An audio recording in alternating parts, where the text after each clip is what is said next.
ഞാൻ പ്രദീപ് മേച്ചേരി. അപ്പൊ ഇന്ന് പറയാൻ പോകുന്ന കഥ കിളിരൂർ കുന്നിൽ ഭഗവതിയുടെ ചരക്കിലാണ്.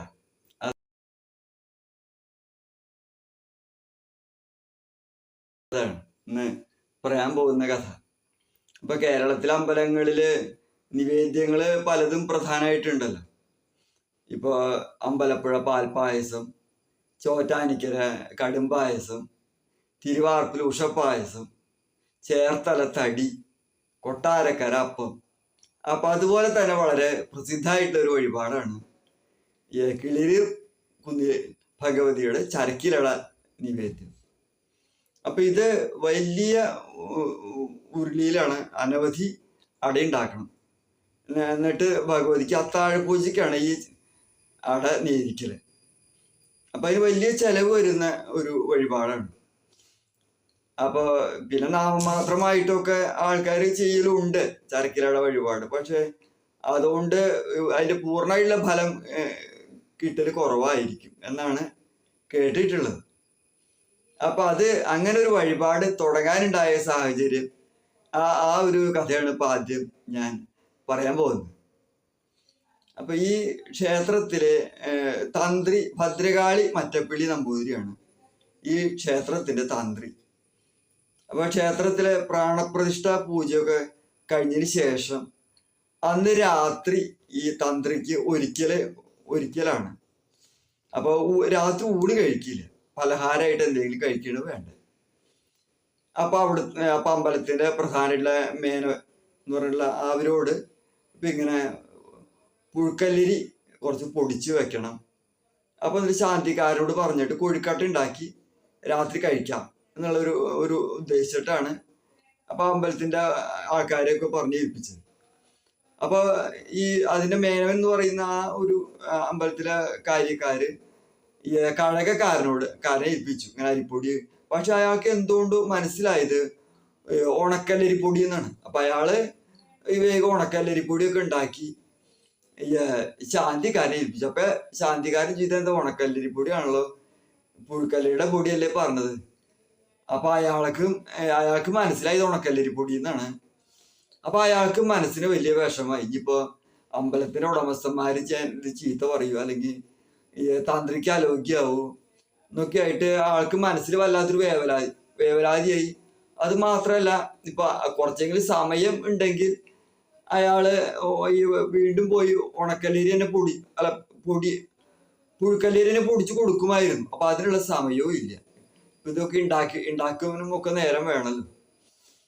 അപ്പൊ അങ്ങനെ വന്നപ്പോ അയാൾക്ക് വലിയ വിഷമായി. എന്നിട്ട് അപ്പൊ ആരും ഇല്ലാത്തൊരു സ്ഥലത്ത് പോയിരുന്ന ആള് ഭഗവതിയുടെ കുറെ സ്തോത്രങ്ങളൊക്കെ ജപിച്ച് അങ്ങനെ അത്രയും വിഷമായി. ഇനിയിപ്പോ ശാന്തിക്കാരൻ ചീത്ത വെക്കുക, അല്ലെങ്കിൽ അമ്പലത്തിന്റെ കാര്യക്കാരൻ എന്നെ ഒഴിവാക്കുക, അങ്ങനെയൊക്കെയുള്ള വേവലാതി എപ്പോഴും തന്ത്രിമാർക്കും അല്ലെങ്കിൽ ശാന്തിക്കാർക്കാണല്ലോ കൂടുതൽ പ്രധാനം ഉണ്ടാവുക. കഴകക്കാരെ സംബന്ധിച്ചിടത്തോളം അത് കഴിഞ്ഞിട്ടല്ലേ ഉള്ളൂ. അങ്ങനത്തെ ഒരു അവസ്ഥയാണല്ലോ അമ്പലങ്ങളിൽ, പല അമ്പലങ്ങളിലും. അപ്പൊ അത് കഴിഞ്ഞ് എന്നിട്ട് ഈ അരിപ്പുഴ അപ്പം പിന്നെ ശാന്തിക്കാരൻ പറഞ്ഞു, സാരില്ല, എന്നൊക്കെ ഞാനൊരു സമാധാനം ഉണ്ടാക്കിക്കോളാം എന്നൊക്കെ ആയിട്ട് പറഞ്ഞപ്പോ ആൾക്ക് കുറച്ച് ആശ്വാസം. എന്നാലും ഉള്ളിലൊരു വിഷമുണ്ട് ഈ കഴകക്കാരന്. അപ്പൊ അങ്ങനെ അയാൾ ഒരിക്കൽ ചെന്നിരുന്നു. അപ്പൊ എന്നിട്ട് എന്താ അരിപ്പൊടി ആണല്ലോ എന്നൊക്കെ തന്ത്രി ചോദിക്കും. അപ്പൊ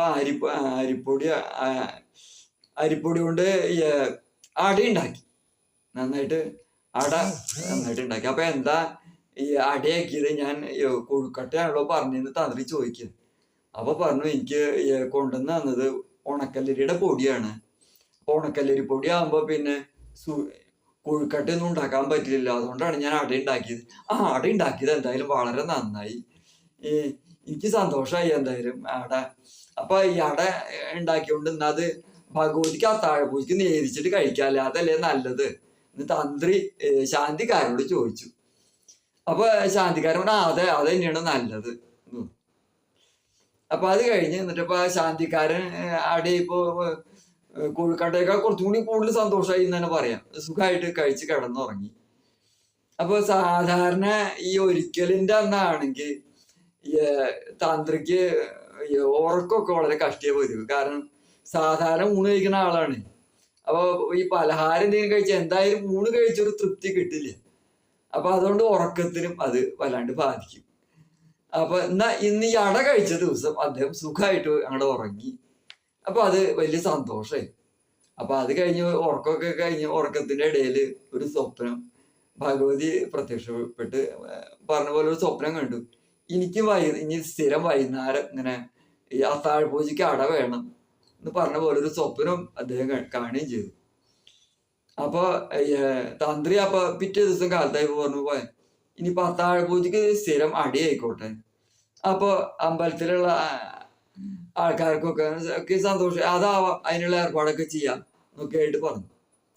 കുറച്ച് ദിവസം കഴിഞ്ഞപ്പോഴാണ് ഇങ്ങനെ അവിടെ കഴിച്ചു ഉറക്കമൊക്കെ സുഖമായി എന്നൊരു സ്വപ്നം കണ്ടു എന്നുള്ള വിവരമൊക്കെ അവരോട് പറയാണ്.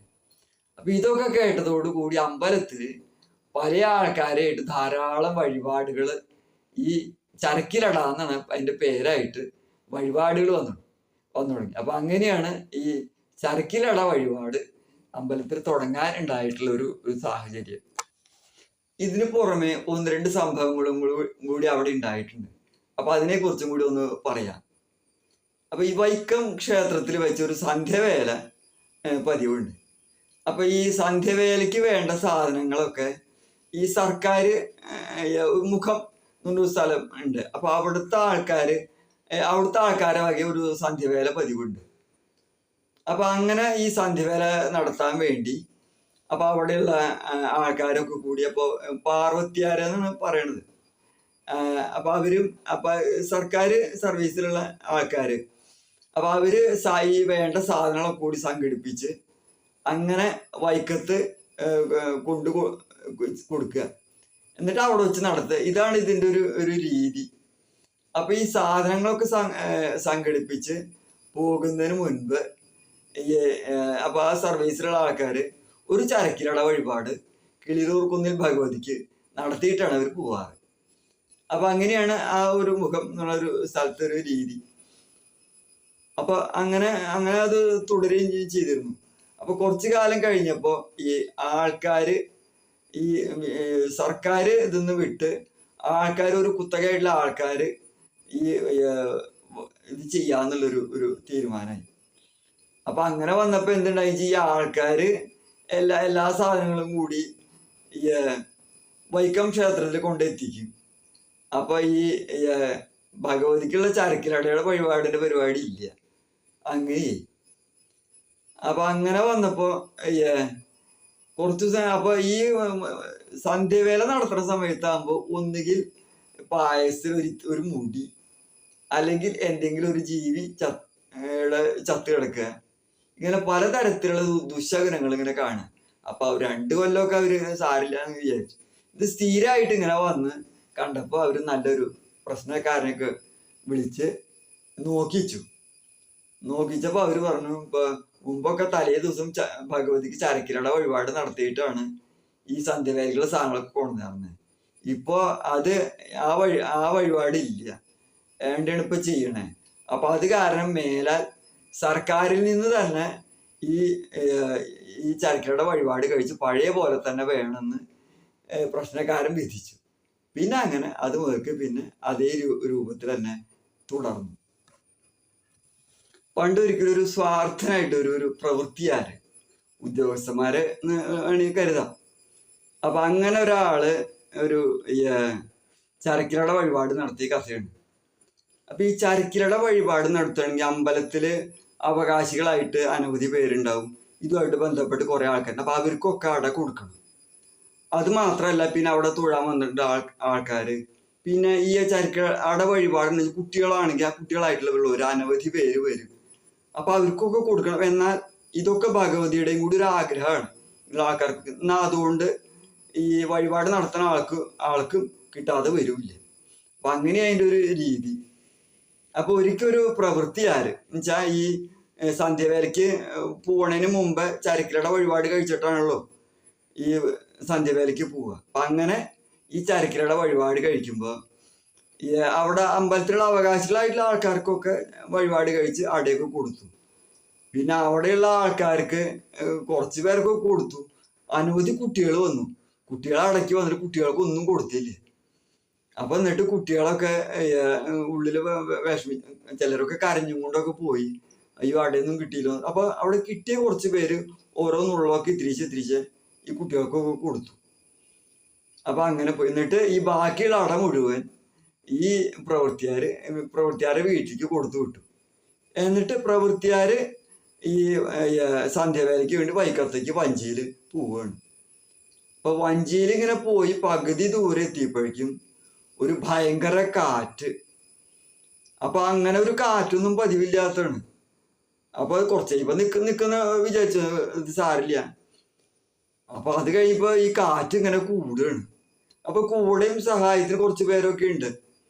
അപ്പൊ അവരിൽ ഒരാള് പറഞ്ഞു, കുട്ടികൾക്ക് എങ്കിലും അടയും കൊടുക്കാണ്ട് അല്ലേ നിങ്ങൾ ഇങ്ങോട്ട് പോന്നേ, അതിന്റെ ഒരു ഫലമാണ്.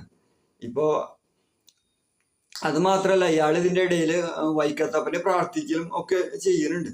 എന്നിട്ടും ഈ കാറ്റിനൊരു ശമനവും ഇല്ല.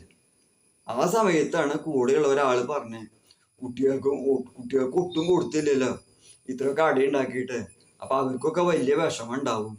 അപ്പൊ നമുക്ക് അബദ്ധമൊന്നും കൂടാണ്ട് അവിടെ വൈക്കത്ത് എത്തണം എന്ന് വെച്ചാ ഒരു ചരക്കിലുള്ള വഴിപാട് കൂടി നേർന്നുപോ, എന്നാലേ ഇത് സമാധാനമായിട്ട് അങ്ങോട്ട് എത്താൻ പറ്റില്ല, അവരുടെ ഒക്കെ ഒരു വിഷമം ഉണ്ടാവും. അത് കേട്ട അപ്പൊ തന്നെ ഈ പ്രവൃത്തിയാര് ഭഗവതിക്ക് ഒരു ചരക്കിലടയും കൂടി വഴിപാട് കഴിച്ചു.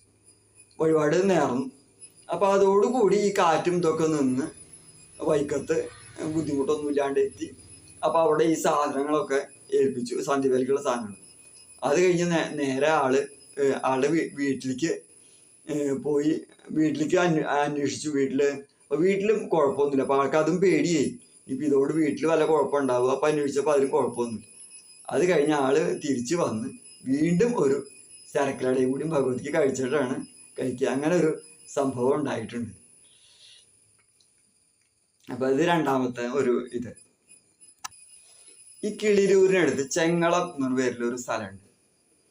അപ്പൊ അവിടെ ഒരു കാരണം ഒരു മനസ്സിലിങ്ങനെ വിചാരിച്ചു, ഇവിടെ ഒരു പെൺകുട്ടി ഉണ്ടാവുകയാണെങ്കിൽ ആ പെൺകുട്ടിയെ ഈ അമ്പലത്തില് കിളിരൂർ കുന്നിലെ ഭഗവതിയുടെ അമ്പലത്തിൽ വെച്ച് ചോറ് കൊടുക്കാം, അത് മാത്രം ഒരു ചരക്കിലയുടെ വഴിപാടും കഴിക്കാം എന്നൊക്കെ ഒരു നേർച്ച നേർന്നു.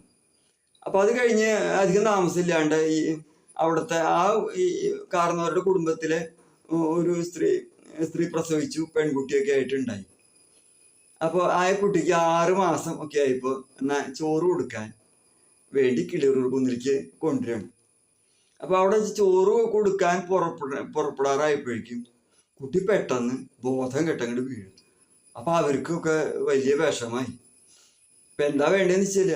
ഇപ്പൊ അതുവരെ ആ കുട്ടിക്ക് യാതൊരു അസുഖം ഉണ്ടായിരുന്നില്ല, ഒരു കുഴപ്പമില്ലായിരുന്നു. കുട്ടി പെട്ടെന്ന് അപ്പൊ ഒരു കാരണവരായിട്ടുള്ള ഒരാള് പറഞ്ഞു, ഒരു കാര്യം ചെയ്തോളൂ, ഈ കുട്ടിയുടെ കഴുത്തിൽ കിടന്ന പാലക്കാ മോതിരം അത് ഭഗവതിക്ക് വഴിപാടായിട്ട് അവിടെ വെച്ചോളൂ, അത് മാത്രല്ല ഒരു ചരക്കിലയുടെ വഴിപാടും കൂടി നേർന്നോളൂ, എന്നാൽ കുട്ടിക്ക് ബുദ്ധിമുട്ടൊന്നും ഉണ്ടാവില്ല.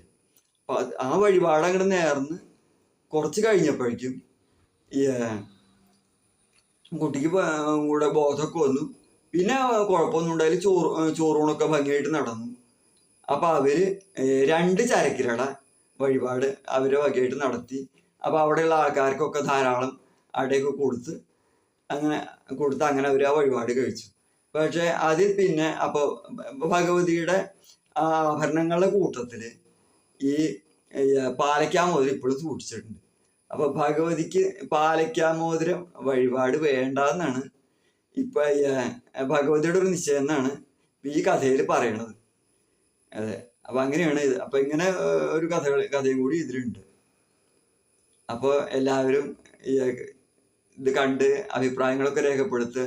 സബ്സ്ക്രൈബ് ചെയ്യാത്ത ആൾക്കാർ സബ്സ്ക്രൈബ് ചെയ്ത് ഇതിനെ വിജയിപ്പിക്കുക. അപ്പോൾ എല്ലാവർക്കും നമസ്കാരം.